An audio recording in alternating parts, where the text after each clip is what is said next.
Hi hello నమస్తే welcome back to our channel. ఈరోజు మనము తయారు చేసుకోబోయే రెసిపీ బీట్రూట్ హల్వా. ఎప్పుడు చేసుకునే విధంగా కాకుండా ఇలా ఒకసారి కొత్తగా బీట్రూట్ హల్వాను ట్రై చేయండి, చాలా బాగుంటుంది. ముందుగా మనం ఈ బీట్రూట్ హల్వాని ఎలా ప్రిపేర్ చేసుకోవాలి ఇప్పుడు మనం చూద్దాం. అలానే మీరు నా ఛానల్ని ఫస్ట్ టైం చూస్తున్నట్లయితే ప్లీజ్ సబ్స్క్రైబ్ చేసుకోండి, అలానే లైక్ చేయండి. ముందుగా మనం ఈ బీట్రూట్ హల్వాను తయారు చేసుకోవడానికి ఇలా 4 బీట్రూట్ తీసుకోవాలి. ఇప్పుడు ఈ బీట్రూట్కి పైన పొట్టు మొత్తం తీసేయాలి.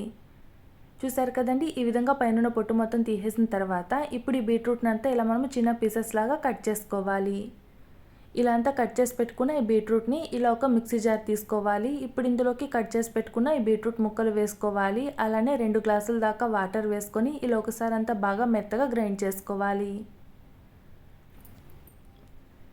చూసారు కదండి, ఈ విధంగా అంతా గ్రైండ్ చేసుకుంటే సరిపోతుంది. ఇలా అంతా గ్రైండ్ చేసి పెట్టుకునే బీట్రూట్ మిశ్రమాన్ని ఇలా ఒక బౌల్ తీసుకోవాలి. ఇప్పుడు ఇందులోకి మనం తయారు చేసి పెట్టుకునే బీట్రూట్ జ్యూస్ అంతా ఇలా మనము వడకట్టుకోవాలి. ఈ బీట్రూట్ హల్వాలో మనము బీట్రూట్ని తురుముకుని వేసుకోకుండా ఇలా మనము మిక్సీ పట్టుకొని ఆ బీట్రూట్లో నుంచి వచ్చిన జ్యూస్తోనే మనము హల్వాని ప్రిపేర్ చేసుకుంటున్నాం. ఇలా అంతా ఒకసారి వడకట్టుకున్న తర్వాత ఇప్పుడు దీనంతా ఇలా మనము ఒకసారి మిక్సీ జార్లోకి వేసుకొని మరికొద్దిగా వాటర్ వేసుకొని ఒకసారి గ్రైండ్ చేసుకొని మళ్ళీ ఇందులో నుంచి బీట్రూట్ జ్యూస్ని తీసుకోవాలి.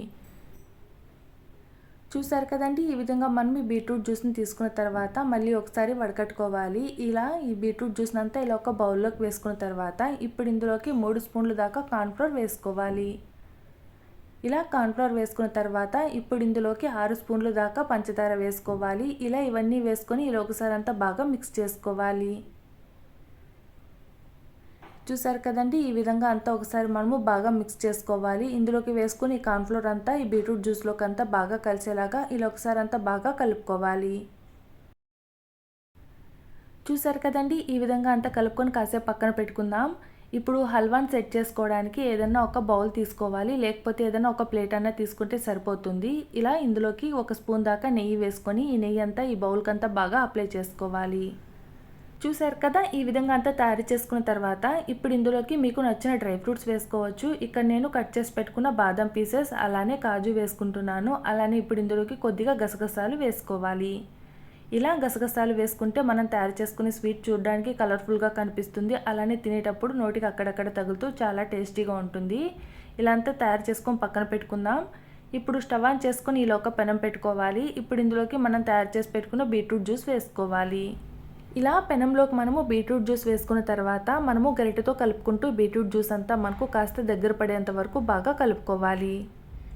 అలానే కనుక వదిలేసాం అనుకోండి, ఇందులో మనము కార్న్ఫ్లోర్ కూడా వేసాం కాబట్టి తొందరగానే మనకు ఇదంతా దగ్గర పడిపోతుంది. ఈ విధంగా అంతా మనము బాగా కలుపుకుంటూ కింద అడుగంటకుండా ఈ విధంగా కలుపుకుంటూ మనము హల్వాని ప్రిపేర్ చేసుకోవాలి. చూసారు కదండి, ఈ విధంగా అంతా మనకి హల్వా అంతా కాస్త దగ్గర పడింది కదా. ఇలా అంతా మనము బాగా కలుపుకుంటూ ఈ హల్వాని ప్రిపేర్ చేసుకోవాలి. ఇలా అంతా కలుపుకుంటూ ఉండగానే మనకి హల్వా అంతా దగ్గర పడిపోతుంది. ఈ విధంగా కాస్త దగ్గర పడిన తర్వాత ఇప్పుడు ఇందులోకి 2 స్పూన్స్ దాకా నెయ్యి వేసుకోవాలి.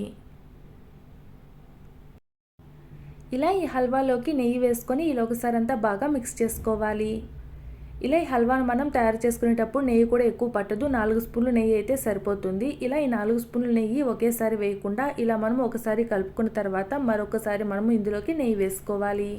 చూసారు కదా, ఈ హల్వా అంతా ఇలా మనకు కాస్త దగ్గర పడింది కదా. ఇప్పుడు ఇందులోకి 1 టీ స్పూన్ దాకా ఇలాచీ పౌడర్ వేసుకోవాలి. ఇలాచీ పౌడర్లో నేను పంచదార కూడా మిక్స్ చేసి ఈ విధంగా ఇలాచీ పౌడర్ తయారు చేసుకున్నాను. ఈ ఇలాచీ పౌడర్ ఇందులోకి 1 టీ స్పూన్ దాకా వేసుకొని ఇలా ఒకసారి అంతా బాగా మిక్స్ చేసుకోవాలి.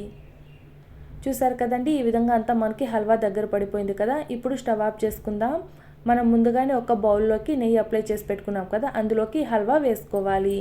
ఇలా ఈ హల్వాని ఇలా ఒక బౌల్లోకి వేసుకున్న తర్వాత కాస్త చల్లారిన తర్వాత ఇంకో ప్లేట్లోకి ఇలా టర్న్ చేసుకోవాలి. ఇలా ఈ హల్వా అంతా చల్లారిన తర్వాత ఇలా ఒక చాక్ తీసుకొని ఈ హల్వాను మనకు నచ్చిన షేప్లో ఇలా మనము పీసెస్ లాగా కట్ చేసుకోవాలి. చూసారు కదండి, చాలా సింపుల్గా మనమే బీట్రూట్ హల్వాను తయారు చేసుకున్నాం. చాలా టేస్టీగా ఉంటుంది. ఎప్పుడు చేసే విధంగా కాకుండా ఇలా ఒకసారి కొత్తగా ట్రై చేయండి, చాలా బాగుంటుంది. ఇలా కనుక పిల్లలకు చేసి పెట్టండి, చాలా ఇష్టంగా తింటారు.